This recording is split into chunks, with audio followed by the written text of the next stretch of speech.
Hey everyone, and welcome back to the Deep Dive. We're really diving into some fascinating territory today with a book that's causing a stir, especially among those of you in the Red Pill community. It's called Alpha Widows, The Psychological Consequences of Modern Dating by Conrad Riker. Oh, yeah. This one's definitely a conversation starter. You know, you actually shared this one with us, and you're really interested in getting a better grasp on how these societal changes, things like shifting sexual norms and the ever-present social media, how they're shaping relationships and kind of creating those unspoken covert contracts that we've talked about before. Yeah, it's definitely a book that tries to unpack the male experience in modern dating. It challenges a lot of conventional wisdom. I like where this is going. So yeah, get ready for some potentially uncomfortable truths. All right, bring it on. Yeah. So the book's central argument here, it all seems to revolve around this concept of the alpha widow. Mhm. Can you break that down for us? What exactly are we talking about here? Absolutely. So the alpha widow, as Riker defines her, is a woman who has had relationships with these high status, often what we call hypogamous alpha males, right? Okay, so far good. So the book argues that these past relationships, they kind of create a psychological template, if you will. Like a blueprint. Exactly. And it makes it difficult for her to find lasting satisfaction with men she perceives as less dominant or less exciting. So it's like she's constantly comparing everyone she dates to this like idealized image from her past. That's the core idea. And Riker uses some vivid examples. One that really stuck with me was Sarah, who ends up marrying Bob, right? Seems like a genuinely good guy, stable, supportive. Sounds like he's checking all the boxes. Right. But she just can't shake the memory of her alpha ex constantly measuring Bob against him. Oof, it's got a sting. Yeah, it leads to this underlying current of discontent that just erodes their relationship. Yikes, that does not sound like a healthy dynamic. Yeah. And this is where the book delves into that controversial beta cut concept, right? The idea that men end up feeling inadequate in these relationships. Yeah. I know this term is loaded, Yeah. and it can be used in a really demeaning way. But Riker is using it to describe that feeling of emasculation some men experience when they're in relationships with alpha widows. So it's that feeling of being constantly compared to a ghost from her past who always seems to win. You got it. Always seems to win. It sounds like a serious trap for men to fall into. The book also spends a lot of time discussing a woman's sexual history and its impact on her capacity for emotional bonding, doesn't it? It does. And this is where some of the traditional red pill ideas about hypergamy come into play. Okay, I'm following along. So Riker argues that a woman's past experiences, particularly if they involve a higher number of partners, it can make it harder for her to fully bond with a man in a monogamous relationship. So essentially, it's like her capacity for that deep connection might be diminished. That's the argument. He talks about the role of oxytocin and how it can be desensitized with repeated exposure to new partners. Okay, so we're talking about like a biological component here. Exactly. And this is where he connects it back to those covert contracts that you're interested in. You know how these unspoken expectations play out in relationships? Right. And Riker suggests that there's this unspoken expectation that men should just accept a woman's past without question, even if it creates challenges in the present. I'm already seeing how this book is shaking things up. Oh yeah. It's definitely pushing some buttons. It definitely is. So whether you agree with all of his conclusions or not, Riker is forcing us to think about how modern dating dynamics, shaped by shifting social norms, might be impacting the way men and women relate to each other on a fundamental level. Absolutely. It's like a new set of rules that no one told us about. It really is. Yeah. So let's get into the more practical side of things. The book offers some advice for men navigating this modern dating landscape, right? Specifically, it talks about avoiding the beta provider trap. What are some of the key strategies it suggests? Well, one of the big things that Riker emphasizes is understanding your own value. Right, knowing your worth. Exactly. It's about recognizing that you have something to offer in a relationship and not settling for a dynamic where you feel like you're constantly giving but not receiving in return. So it's about setting boundaries, Yeah. recognizing those red flags, and having the courage to walk away from relationships that aren't serving you. Exactly. He highlights examples of men who successfully navigate these challenges. There's John, who starts his own business, and in doing so regains a sense of confidence and respect within his relationship. So it's a bit of that taking control of your own life can shift the dynamic. Think about it. That's a great example. Now, Riker also critiques the role of social media in all of this, doesn't he? Oh, he does. What's his take? He argues that social media is creating this culture of Comparison and unrealistic expectations, particular for women. You know, those carefully curated highlight reels we all see online. Oh, yeah, everyone's living their best life, at least online. Right. And they fuel dissatisfaction, which feeds right back into that alpha widow dynamic. Right. Everyone is chasing after an idealized image of the perfect partner that Chad archetype, as the book calls it. Exactly. And this makes it even harder for men to find a genuine connection in a world where everyone's just swiping left and right, searching for something better. It's like that instant gratification culture seeping into our love lives. Yeah, it's tough out there. So, we've touched on the alpha widow concept, the challenges for men in these relationships, and the ever present influence of social media. What else should we highlight from this first part of the book? What other big ideas are we working with? Well, I think it's worth noting that Riker spends some time discussing the historical context of relationships, particularly the role of traditional values and how they've shifted over time.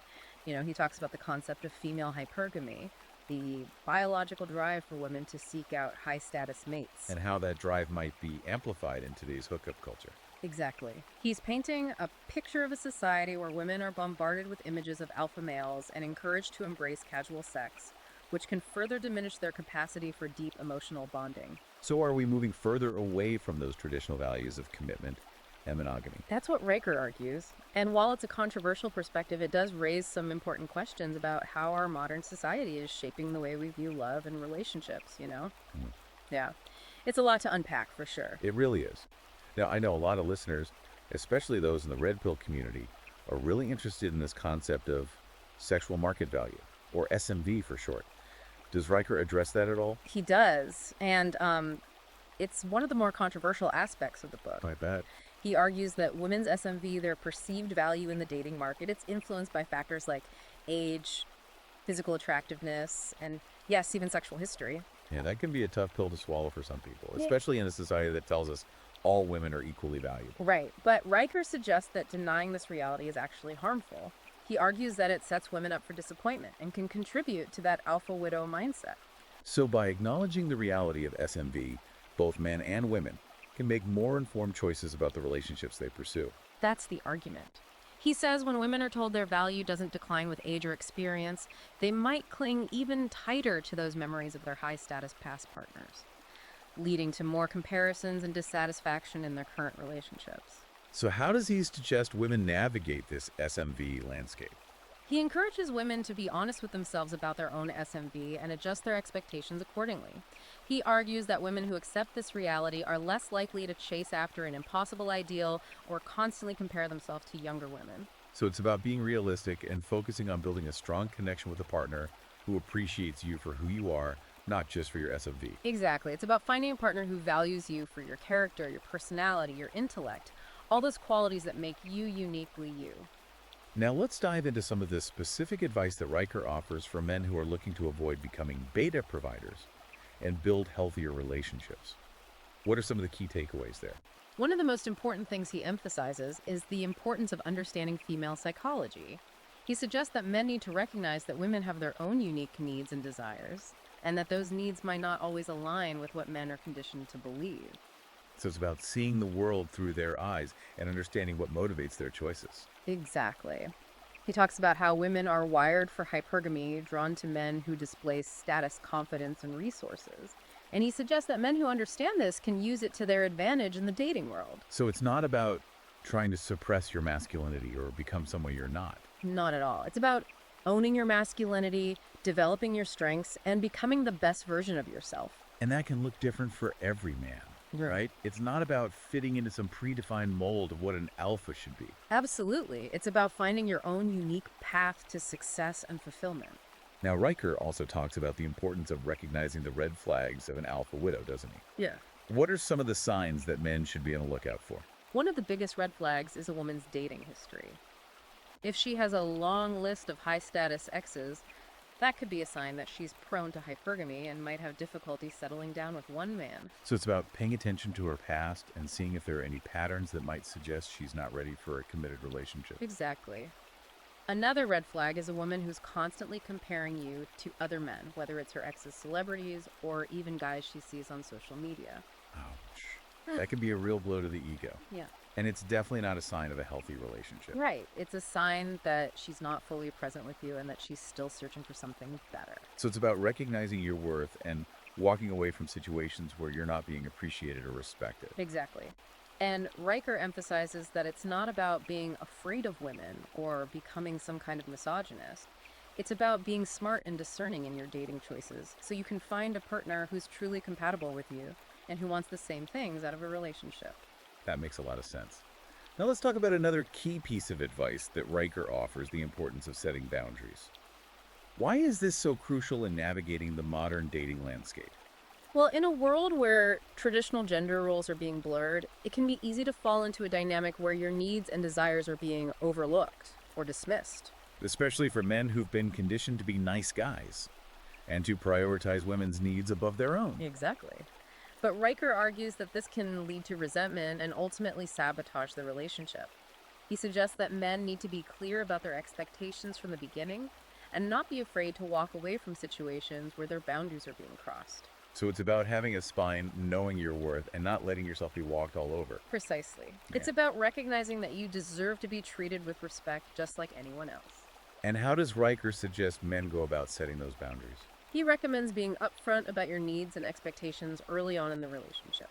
For example, if you're not comfortable with casual sex, make that clear from the start. Don't be afraid to have those potentially awkward conversations because they can save you a lot of heartache down the road. Exactly. And if a woman's not willing to respect your boundaries, then that's a clear sign that she's not the right partner for you. It's about recognizing that you have the right to choose who you spend your time and energy on. Exactly. And Riker emphasizes that setting boundaries is not about controlling or manipulating a woman, it's about protecting yourself and ensuring that your needs are being met in the relationship. It's about creating a dynamic that's healthy and sustainable for both partners. Precisely. Now, Riker also talks about the importance of cultivating your own high status. What does he mean by that? It sounds like he's advocating for men to become alpha males, which might be intimidating for some guys who don't naturally fit that mold. Well, I think it's important to clarify that Riker's definition of high status is broader than just being an alpha male.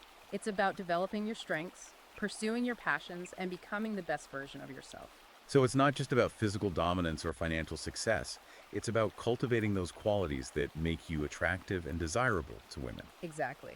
And those qualities can vary depending on the individual. For some men, it might be their sense of humor, their intelligence, their creativity, or their kindness and compassion. It's about finding what makes you unique and special and then amplifying those qualities. Precisely. And Riker suggests that by cultivating your own high status, you'll naturally become more attractive to women and you'll be less likely to fall into the trap of becoming a beta provider. It's about stepping into your power and owning your worth. Exactly. Now, another piece of advice that Riker offers is to be aware of the signs that you're slipping into that beta provider role. Yeah. What are some of the red flags that men should be on the lookout for? I think this is an important point because it can be easy to gradually fall into this dynamic without even realizing it's happening. Absolutely. Right. And Riker suggests that one of the biggest red flags is when you're constantly giving to your partner, but you're not receiving anything in return. So it's about recognizing those imbalances in the relationship where you're putting in all the effort, but you're not getting your needs met. Exactly. Another red flag is when you feel like you're walking on eggshells around your partner, afraid to speak your mind or express your needs for fear of upsetting her. That's a sign that the power dynamic is off and that you're not being treated as an equal partner in the relationship. Exactly. And if you're starting to feel resentful, unappreciated, or taken for granted, those are all signs that you might be slipping into the beta provider role. So what's the antidote? What can men do to break free from this dynamic? Riker emphasizes the importance of communication. You need to be able to talk to your partner about how you're feeling and what you need from her. And that can be a tough conversation to have, especially if you're not used to expressing your needs or asserting yourself. It can be. But Riker suggests that it's essential for building a healthier relationship. And he offers some practical tips for how to approach these conversations in a constructive way. So it's about finding that balance between being assertive and being respectful. Exactly. It's about communicating your needs clearly and directly, but also being open to hearing your partner's perspective. And it's about being willing to walk away if your needs aren't being met. Exactly. Riker emphasizes that you deserve to be in a relationship where you feel loved, valued, and appreciated. And if your current relationship isn't providing that, then you have the right to move on. That's a powerful message. Yeah. And I think it's one that a lot of men need to hear. Now, before we wrap up our discussion of alpha widows, I want to touch on one more important aspect of the book. Its exploration of how traditional values and teachings about relationships have changed in recent decades. Hmm. It talks about the historical significance of virginity and how that's shifted over time. Yes, and this is where we start to see those connections between the personal and the societal, how these larger cultural shifts are playing out in our individual lives. The book argues that traditional values emphasizing chastity were tied to this understanding of female psychology that multiple partners could potentially diminish a woman's ability for deep emotional bonding. It's a controversial topic, but I think it's worth exploring. Absolutely. And the book doesn't shy away from those controversial discussions. It dives headfirst into the concept of female hypergamy, the biological drive for women to seek out high status mates. And how modern dating culture might be amplifying those instincts. Exactly. It paints a picture of a society where women are bombarded with images of alpha males, both online and in popular culture, which creates this unattainable ideal and leads to constant comparison and dissatisfaction. And then they bring that baggage into their current relationships. Right. So, how do we even begin to address these complex issues? The book seems to suggest that men need to understand these dynamics and adapt their strategies accordingly. Yes, it emphasizes the importance of self awareness, setting boundaries, and not falling into the trap of becoming a beta provider who's constantly trying to meet unrealistic expectations. It's about recognizing your own worth and not settling for less than you deserve. Exactly. And it's about understanding the power dynamics at play in modern relationships and learning how to navigate them in a way that feels authentic and empowering. So, it's not about trying to become an alpha male yourself, but about finding a balance, asserting your needs, and creating a healthy dynamic. Precisely. And the book offers some concrete strategies for how to do that, from cultivating your own high status to recognizing the red flags of an alpha widow. It's a lot to process, but definitely some food for thought. What about you, listeners? What's resonating with you so far? What I find particularly fascinating is the book's exploration of the role of social media in all of this. It argues that these platforms, while offering connection and entertainment, are also creating a culture of comparison, unrealistic expectations, and a constant striving for something better, which ultimately feeds into this alpha widow dynamic. It's like we're all caught in this endless scroll of discontent. Exactly. And the book suggests that this is having a profound impact on both men and women, creating a dating landscape that's more competitive, more superficial, and ultimately less fulfilling. So, how do we break free from this cycle? That's the million-dollar question. And the book offers some practical advice from setting boundaries with social media to cultivating a more grounded sense of self-worth that's not dependent on external validation. It's about recognizing that what we see online is often a carefully curated illusion, not a reflection of reality. Precisely.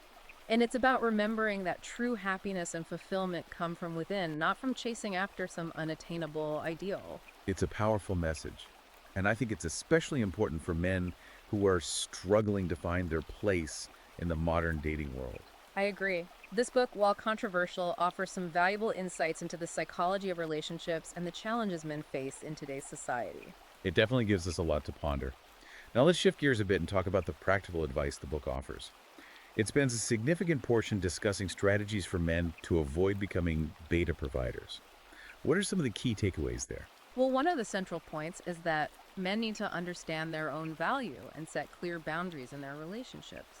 This means being assertive, communicating your needs, and not being afraid to walk away if those needs aren't being met. So it's about having a spine, not letting yourself be walked all over. Exactly. And it's about recognizing that your worth as a man is not solely defined by your ability to provide financially. Right. It's about your character, your values, your personality, and your overall contribution to the relationship. Precisely. And the book offers some practical tips for how to cultivate that sense of self-worth and attract women who value you for who you are, not just for what you can offer. So it's about investing in yourself, pursuing your passions, and developing a strong sense of self-confidence. Exactly. And it's about recognizing that women are often drawn to men who are ambitious driven and have a clear sense of purpose. That makes sense.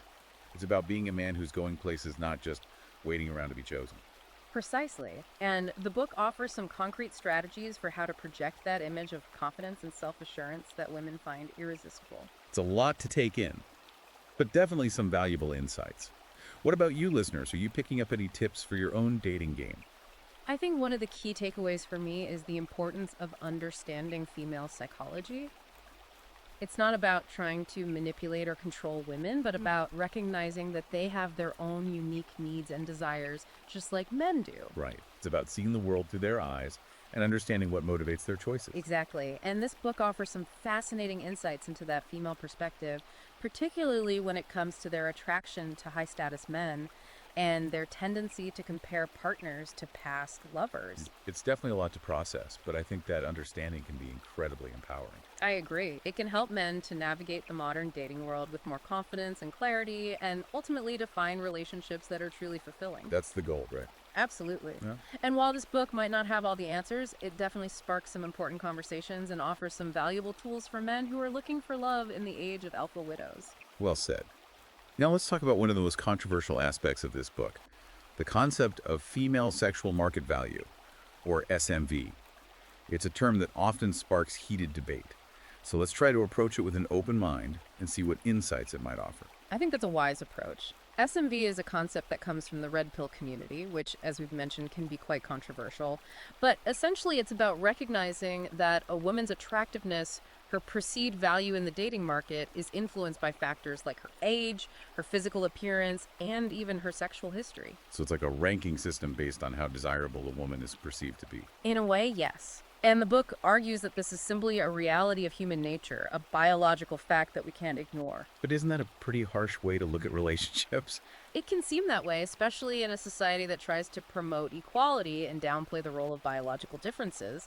But the book argues that denying this reality actually does more harm than good. How so? Well, it suggests that when women are told they can have it all, that their value doesn't decline with age or experience, they're being set up for disappointment. So it's creating unrealistic expectations that can lead to frustration and resentment. Exactly.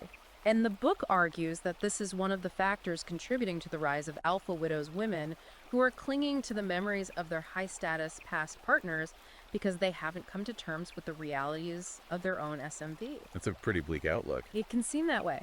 But the book's message isn't meant to be hopeless. It's about empowering both men and women to understand these dynamics so they can make more informed choices in their relationships. So it's about accepting the reality of SMV and adjusting your strategies accordingly. Exactly. And the book offers some specific advice for how to do that, both for men and women. Let's start with the advice for men. How can they use this understanding of SMV to their advantage in the dating world? Well, one key point is to be aware of the factors that influence a woman's SMV and to choose partners accordingly. This doesn't mean being superficial or only pursuing women who fit a certain ideal, but it does mean being realistic about the dynamics at play. So it's about being discerning, recognizing that not all women are created equal in the eyes of the dating market. Exactly. And it's about understanding that a woman's SMV is not static. It can change over time. So it's about being aware of the trajectory, recognizing that a woman who might be a 10 today might be a 7 in 5 years. That's a blunt way to put it, but yes, that's the basic idea. And the book suggests that men who understand this can make smarter choices about who they pursue and how they invest their time and energy. So it's about playing the game, strategically recognizing the rules, and adapting your moves accordingly. Exactly. And while it might not be the most romantic way to think about love, the book argues that it's a necessary approach in the modern dating world. It's about protecting yourself from heartbreak and disappointment. Precisely. And it's about finding a partner who truly values you for who you are, not just for your SMV or your ability to provide resources. So it's about seeking out women who are looking for a genuine connection, not just a transaction. Exactly. And the book offers some practical tips for how to identify those women and build relationships that are based on mutual respect and attraction. That's a lot to think about, but I think it's an important conversation to have. Yeah. What about the advice for women? How does the book suggest they can navigate this SMV landscape? Well, one key point is to be honest with themselves about their own SMV and to manage their expectations accordingly. So it's about recognizing that your value in the dating market is not infinite, that it does decline with age and experience. Exactly.